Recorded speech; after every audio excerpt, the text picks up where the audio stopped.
they don't want to see him as any sort of bad guy in a K-drama. He is the ultimate male lead.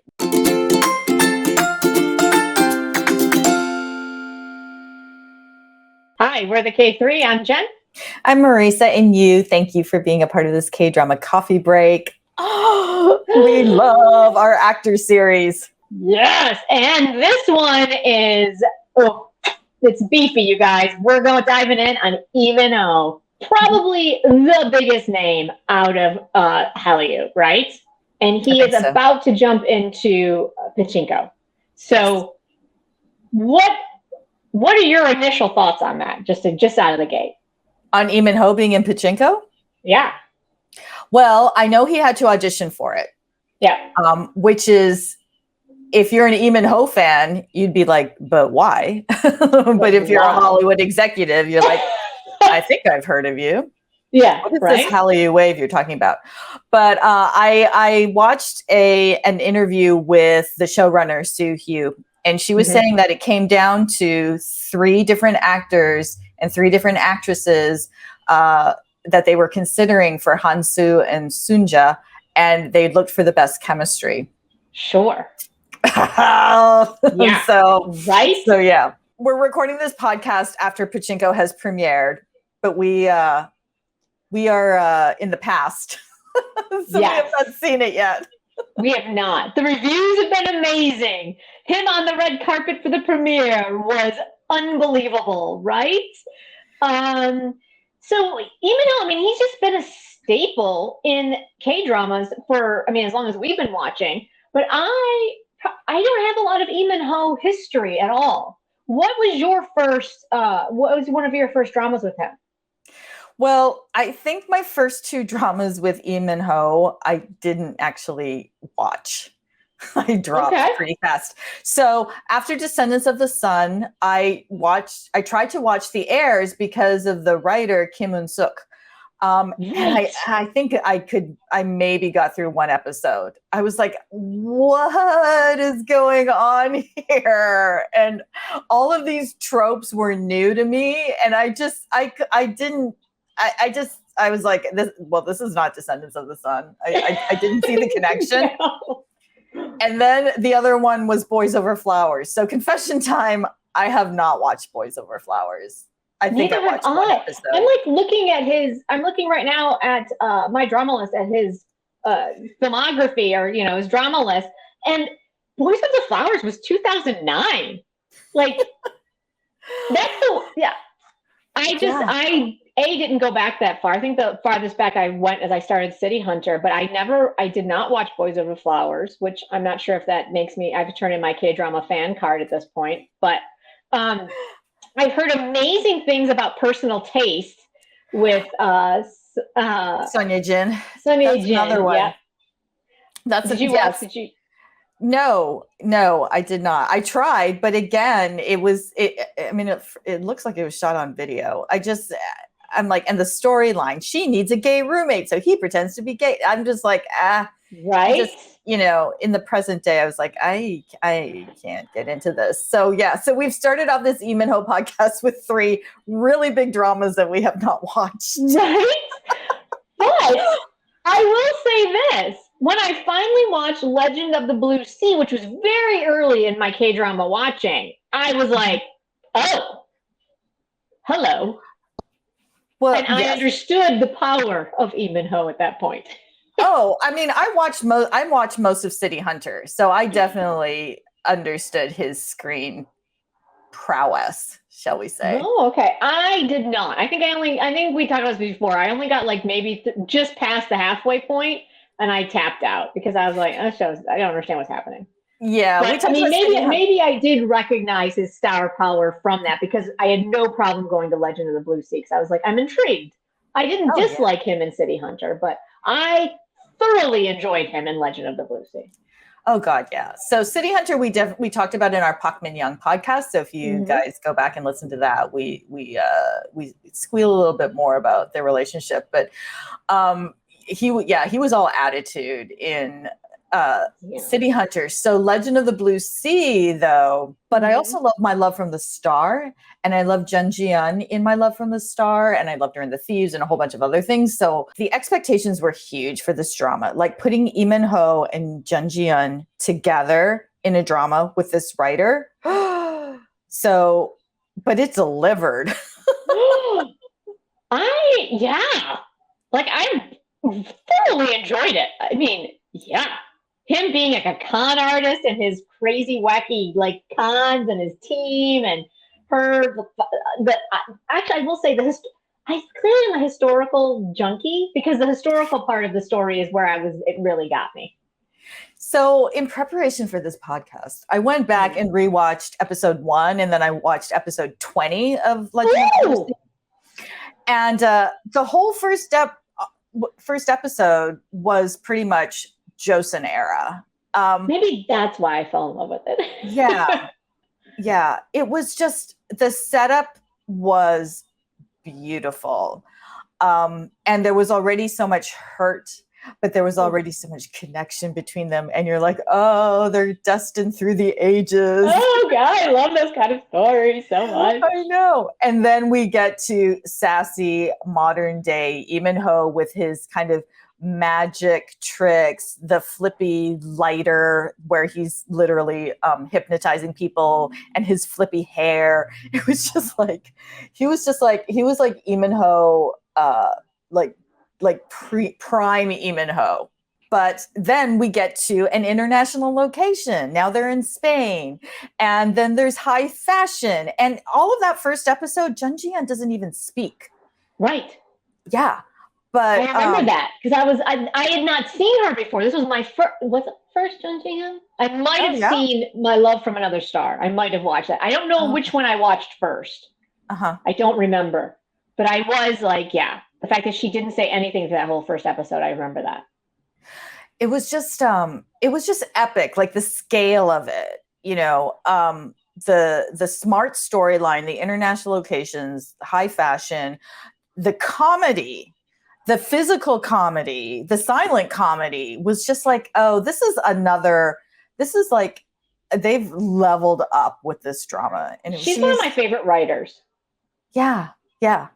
Crash Landing on You. Park Ji-eun, she just writes a really concise story and gives her actors places that really just to dive into and embrace those characters, and they give them full character like lives that they can really embody. And I felt like Lee Min-ho really just kind of like sunk his teeth into it and was just charming, and it was full Lee Min-ho, as you said. But that's the thing. It's a really rich storyline and really rich characters, because Lee Min-ho is not just a con man, like the relationship with his mother and her family. Like there are a lot of characters in this show. I'm like, oh, right. That's why this was 20 episodes, because there were an awful lot of storylines.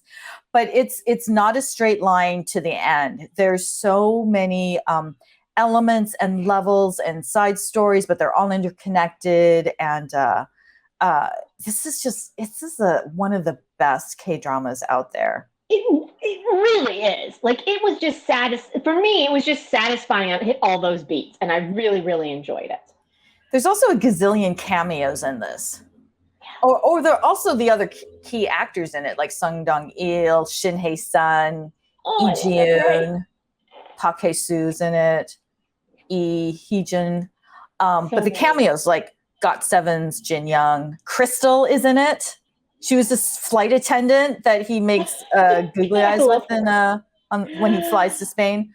Oh my God, you're making me want to go back and just do a huge binge watch right now.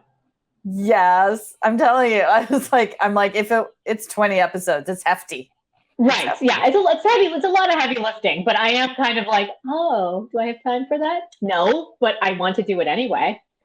Because it's so good. Oh my God, yeah. So that was so good. So that was with that writer. But then the next drama he does is 4 years later, right? So 4 years without Lee Min-ho, and he comes back from the military, right? So that was his military break.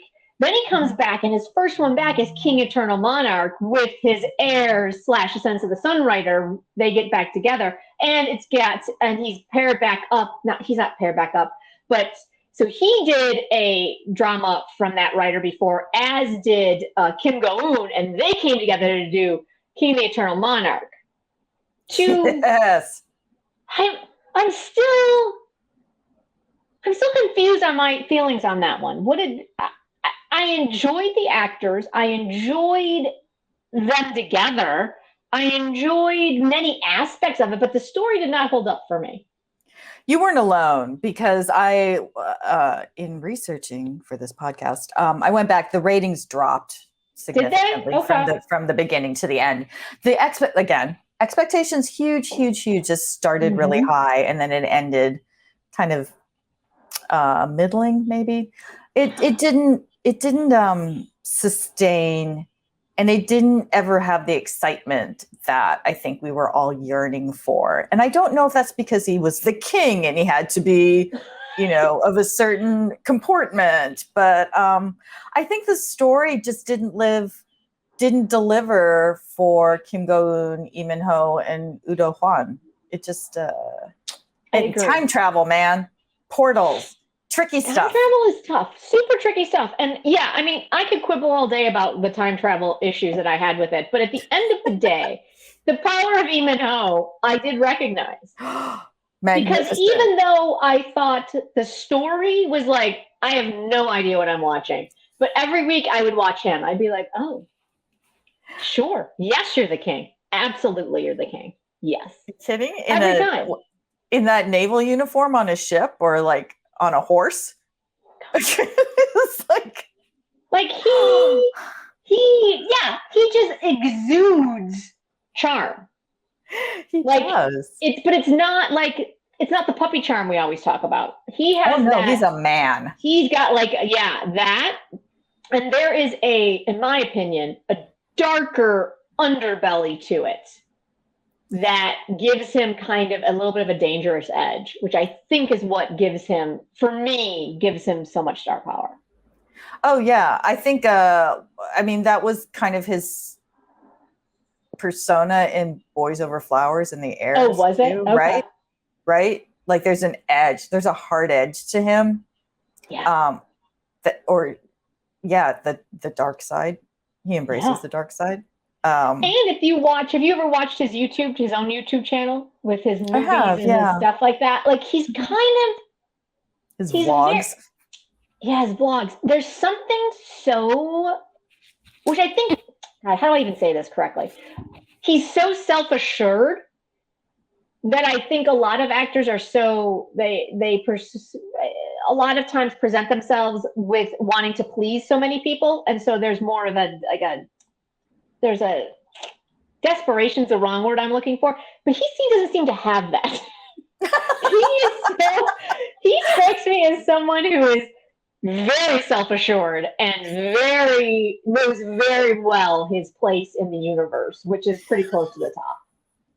But he's not, I don't get that he abuses. He's not humble in any way.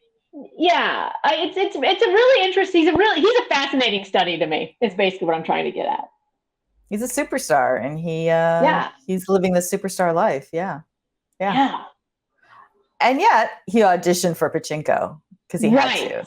Yeah, exactly. And so that's, I think, what I'm saying. Like he knows who he is. He knows his place in the ecosystem, and yet he saw something he wanted. And he went for it, and he was like, "Yeah, I'll do what it takes." And that to me makes him super intriguing and desirable to me.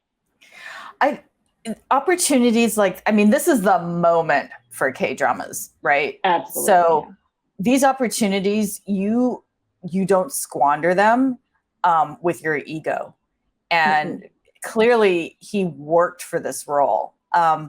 This is a Hollywood production. So the investment of Apple TV is huge. They pretty much built, Busan here in Vancouver on a stage lot. This is massive. And so you have to bring your A game. And even if you're Lee Min-ho, if you're not prepared, Hollywood will be like, okay, we're done with you. So yes, he knows what he's doing. Yeah. And I think what I also appreciate about, and to pivot to this upcoming show that he's got, the Pachinko, I have since day one, when I read the book, knowing he was already cast as Hansu, I was kind of completely surprised at what a different character Hansu is from all of the other characters he's played. Like, he's not the romantic lead per se, right? I mean, he is, but he isn't. And I love hearing him talk about the fact that he wants to change that image, and that is why he went after this role, and why it's got many more layers to it than maybe other roles that he's played. And so I am super intrigued to see what he does with this character. I mean, Korean films are different. You can explore different characters, but I suspect that what he knows, or what his people tell him, or maybe what networks only offer him, is they don't want to see him as any sort of bad guy in a K-drama. He is the ultimate male lead, which means a romantic lead. Right. Because he's not a character actor. He's a lead actor. And I think very few of them, like, I think Jung Hae-in can do it. Jung Hae-in can do it. Nam Gu Min can do it. He can play that thing. There's something about him, maybe because he started out as a villain, and so then he transitioned into that, so he can play that line. But Lee Min-ho kind of started out as, he's one of the model actors out there, right? Yeah, and I just, I think the opportunities are rare for him to do anything outside of that romantic lead. So this was an opportunity to do something different, and I think is probably much more in tune with the wheelhouse he wants to be in. So very he did, again, going back that self-assurance of what we were just talking about, watching him on the red carpet for that premiere, that same level of, he knows, he wasn't like, God, I hope you like it. Like, I'm excited, but I'm nervous. He didn't have that energy at all. He was like, I came, I saw, I did, done. Like, it was like, they were some of the greatest, and he was doing it through a translator. And I was like, his self-assurance is magnificent. I just wanted to just siphon off some of that from him. He's, as big as this Hallyu wave is, there's only a few of them that are like superstar level. And him, Hyunbin, Song Ye-jin, Chen Jian, he's it. I mean, he's it. I'm very, very excited to see what happens with this. So Pachinko is we're recording this the Sunday before Pachinko premieres, which is March 25th.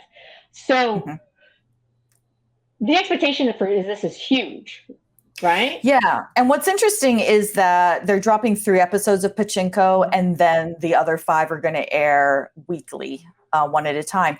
But this is, according to Soo Hugh, the showrunner, this is envisioned as a 4-season series. So we're getting season 1.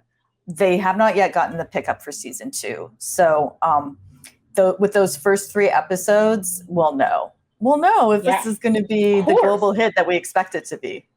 Well, and according to the reviews, it should be. It's considered, people are like, this is the best drama I have seen all year. It's March. Like, I mean, the reviews for this drama, and we don't call them dramas here in the States, so was this show here in the States, it's incredible, the response that it's getting. From just top to bottom. What's interesting is that Sunja is a fairly unknown actress who's been cast, and then she's with superstar Lee Min-ho. Fascinating. And the other, and then Yoon Yoo-jung, obviously Academy Award winner. But the other Korean actors in it are not really well known. Jung Yoon-chae is in it, and she was in the King Eternal Monarch, which gives us, I don't know if they have any scenes together, because I'm trying to remember the book based on the character she's playing, but that's their King Eternal Monarch reunion. Yeah. Because I'll tell you, that was my biggest disappointment in King Eternal Monarch, was her character. Oh. They had so much sparking chemistry that I would have loved if they were just like BFFs or rivals or something. But what she did was just, I was like, what is this story? I know. Her trajectory made no sense. And that's too bad because the King Eternal Monarch was like his return from the military. There he is literally playing the king. Right. And then you've got Kim Go-eun. Yeah. Right. Who doesn't do that many K-dramas. Was that her? I mean, Goblin and then this? I think that was her next one after Goblin. Oh my God. Yeah. Right. Right. Let's see. So the expectations were huge and I liked their chemistry, but I think the writer failed to have this other dimension to it, which is why we're so excited about Pachinko, because it's just, I mean, I know they're two completely different ends of the spectrum, but he needs something to dig his teeth into because he's a far better actor than I think some of the material he's been given, because he has to be the lead. He has to be that male lead. And, you know, the quality of K-dramas has changed a lot since the airs. Absolutely. Well, it's an event when Lee Min-ho does any project, right? It's an event. It's a big freaking deal. Exactly. And I'm kind of looking at his page here on my drama list, and it's something I'd forgotten about that I think might actually be part of why he's got that persona, but that countenance that he does. I forgot that he got into this really serious car accident back in like 2006. And like, I believe someone died in the car accident, and then he had like many months of rehab. So, I mean, I think that obviously changes a person and what they want to do. And so he just kind of is someone I guess that's what it boils down to. He's just, every time I see him, he's someone I'm rooting for, but he doesn't need me to be rooting for him, but he's someone that I'm like, I'm excited to see him do big things. Yeah. Yes. Yeah. Do we know what he's doing after Pachinko? I mean, this is, you know, it's premiering, so the man's free. He's got nothing listed on my drama list for upcoming. So interesting. He didn't shoot anything following that shoot. I mean, I guess he has to keep his schedule free because if they pick up season 2, they might roll right into production or at least prep. But that's the question. I don't know how much he's in any subsequent seasons because his character in the book was at the beginning and at the end. And I understand, we will have the answers by the time you're hearing this. I understand that Soo-hyo took a different approach from Min-jin's book. Min-jin's book was linear in terms of timeline, whereas the series is not. So I don't know if Lee Min-ho goes beyond into the other seasons.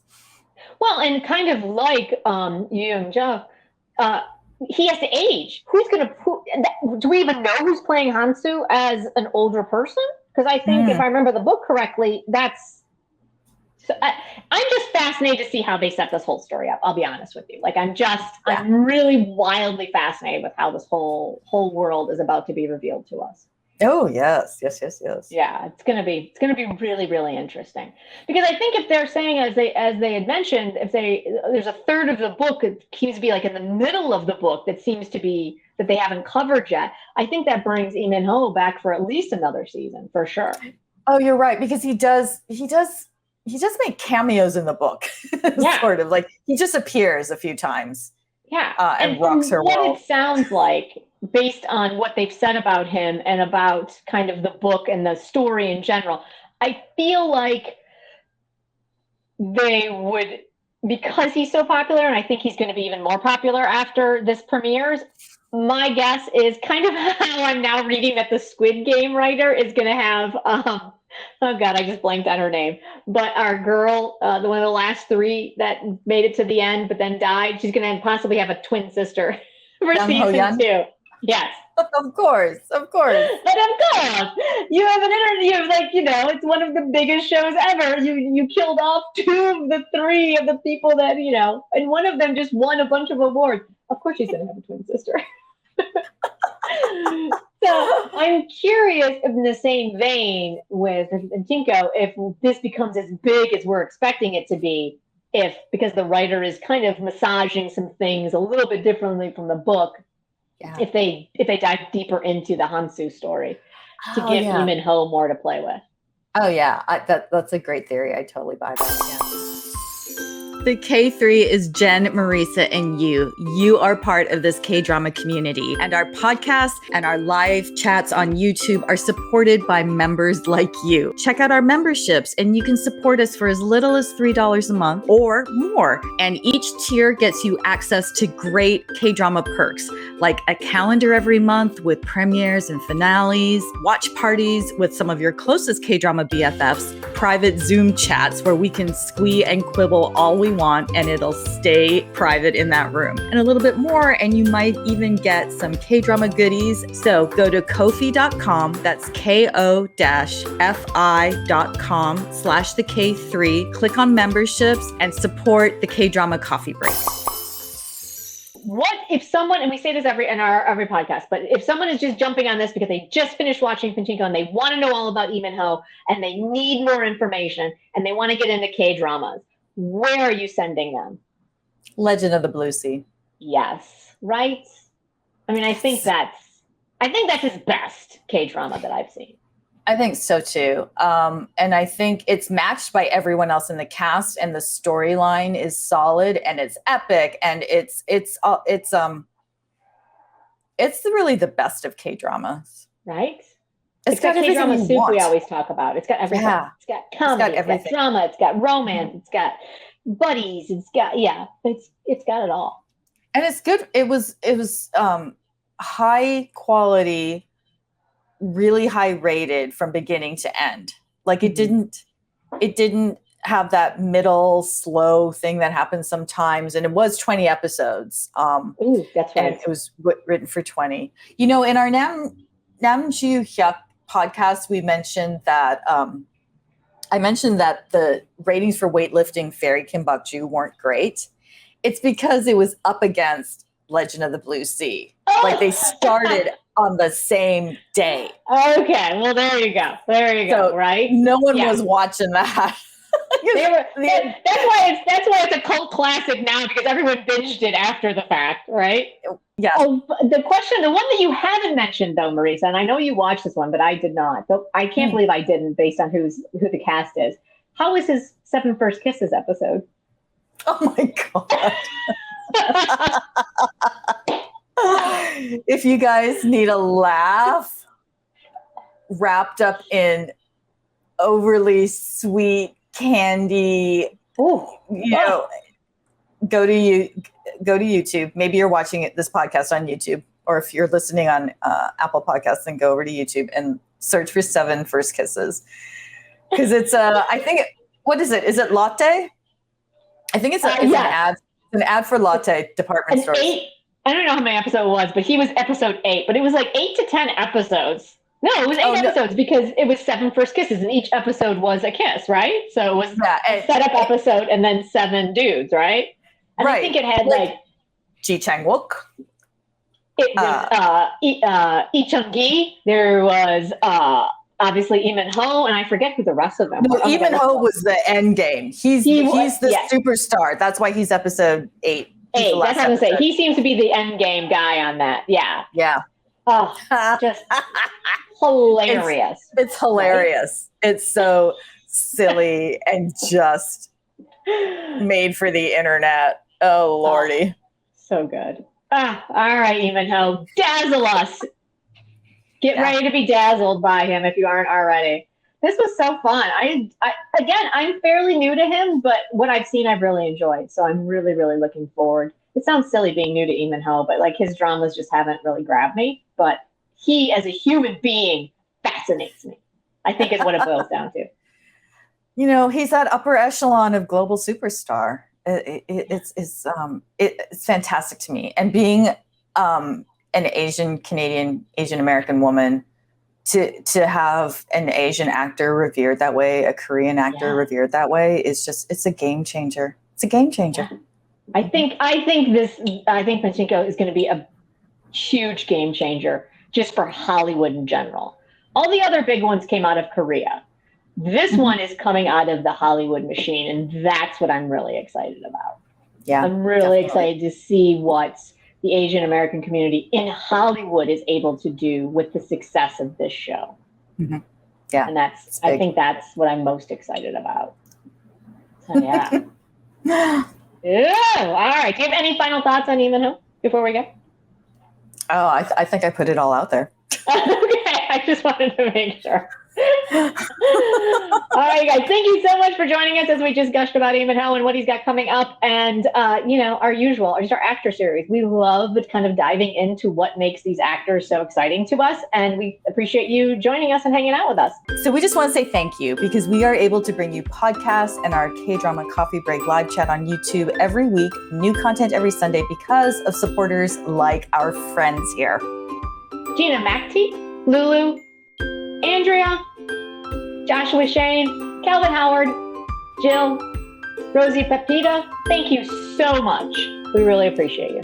So until next time, we are the KThree. I'm Jen. I'm Marisa, and thank you for being a part of this Kdrama Coffee Break, and we will see you later.